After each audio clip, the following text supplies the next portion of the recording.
লক্ষ্মীর ভান্ডারের টাকা যাচ্ছে নারায়ণ ভান্ডারে, এমন যৌথ প্রকল্প কি রাজ্যের তৃণমূল সরকারের নাকি বিজেপির? এমন অদ্ভুত প্রকল্পের কথা শুনে অবাক হওয়ারই জোগাড়। রাজ্যের মুখ্যমন্ত্রী মমতা বন্দ্যোপাধ্যায় প্রত্যেক মহিলাদের জন্য লক্ষ্মীর ভান্ডারের ব্যবস্থা করে দিয়েছেন, অথচ লক্ষ্মীর ভান্ডারের টাকা ঢুকছে বিজেপি নেতার অ্যাকাউন্টে। লক্ষ্মীর ভান্ডারের টাকা তছরূপের এমনই অভিযোগ করেছিলেন এক মহিলা। সেই অভিযোগের ভিত্তিতে খানাকুল থানার পুলিশ 3 জনকে গ্রেফতার করে। অভিযুক্তদের বাড়ি পূর্ব মেদিনীপুরের ময়না থানা এলাকায়। এই ধৃতদের মধ্যে একজন বিজেপির বুথ সভাপতি। লক্ষ্মীর ভান্ডার হঠাৎ নারায়ণের হয়ে গেল কিভাবে?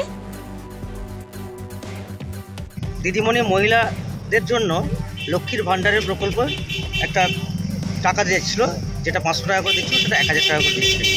তো এনারা অনেক দিন আগে থেকেই ওই হ্যাক করে 8 জনের নামে কোথায় সম্ভবত টাকাটা তুলছিল।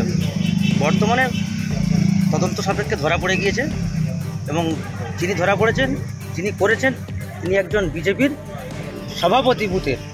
তো এই ওটা আপনার কিছু খানাকুল 2-এর ময়নাপুর বুথের সভাপতি।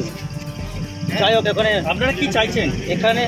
এখানে তদন্ত সাপেক্ষে যে শাস্তি হওয়া উচিত, দৃষ্টান্তমূলক শাস্তি হওয়া উচিত। কেন?